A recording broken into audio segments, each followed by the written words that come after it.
دوسروں کے حق مارنے کے بعد، لوگوں کے حق چھین لینے کے بعد، دوسروں کو پریشان اور مصیبت میں مبتلا کرنے کے بعد اپنی زندگی اگر اس نے سہل بنا لی ہے، وہ ہر طرح کی سہولت اور خواہش کو پورا کر چکا ہے اور سمجھتا ہے کہ وہ امیر ترین ہے، تو وہ یاد رکھے۔ السلام علیکم۔ مولا متقیان مولا امام علی علیہ السلام نہج البلاغہ کی حکمت 452 میں فرماتے ہیں، اصل فقر و غنا قیامت میں اللہ کے سامنے پیش ہونے کے بعد ہوگا۔ آپ علیہ السلام فرماتے ہیں کہ اصل امیری اور غریبی کا فیصلہ تو قیامت کے دن ہوگا۔ وہاں پر پتہ چلے گا کہ کون امیر ہے اور کون غریب ہے۔ اس دنیا میں ہم جتنی غربت سے بھاگتے ہیں، مفلسی سے بھاگتے ہیں، پیسے کی اور مال کی تلاش میں جتنا ہم اپنے آپ کو سرگردان و پریشان رکھتے ہیں، جتنا ہم تگ و دو میں لگے رہتے ہیں کہ کسی طرح سے اپنی زندگی سے اس غربت کو، اس دلدر کو، اس برائی کو، یہ جو ایک بدحالی ہے، اس کو کسی طرح سے دور کریں، چاہے ہمیں اس کے لیے کوئی ناجائز راستے اختیار کرنے پڑیں، کوئی حرام اور حلال کی کسی طرح سے کوئی قید لگائے بغیر، کچھ سوچے بغیر، بس کسی طرح مال سمیٹ لیں تاکہ ہماری یہ غربت دور ہو جائے، تاکہ ہماری یہ پریشانیاں دور ہو جائیں۔ ہماری زندگی میں ہر قسم کی جو خواہشات ہیں، وہ ہماری جو کسی طرح سے ضروریات ہیں، جس طرح سے ہماری سہولیات ہیں، ہمیں زندگی میں میسر ہونی چاہیے۔ ہم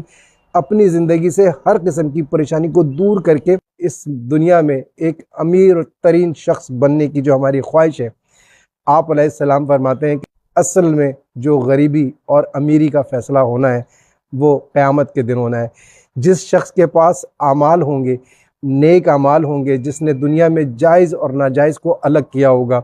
درست اور غلط کو الگ کیا ہوگا، جس نے اپنی زندگی میں حرام اور حلال کی تمیز کی ہوگی، بس وہی امیر ہوگا، وہی وہاں پر ہر طرح کا مال اور اسباب رکھتا ہوگا۔ لیکن جس شخص نے اس دنیا کی تو عمارت حاصل کر لی ہو، یہاں تو وہ امیر ترین بن گیا ہو، دوسروں کے حق مارنے کے بعد، لوگوں کے حق چھین لینے کے بعد،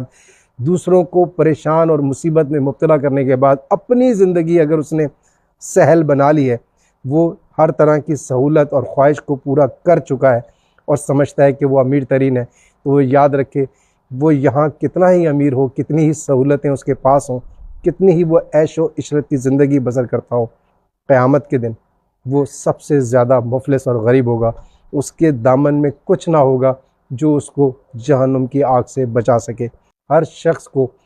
اس دنیا میں رہتے ہوئے جو اس کے پاس مہلت ہے، جو اس کے پاس وقت ہے، جو اس کے لیے آزمائش ہے، اسے اس میں پورا اترنے کی کوشش کرنی چاہیے۔ اس مہلت کو مہلت سمجھتے ہوئے اپنی زندگی میں ہر اس بری بات کو، ہر اس برے کام کو، ہر اس معصیت پروردگار کو چھوڑ دینا چاہیے۔ ہر غلط بات کو اس دنیا میں اپنی زندگی سے ہی نکال دینا چاہیے۔ ہر وہ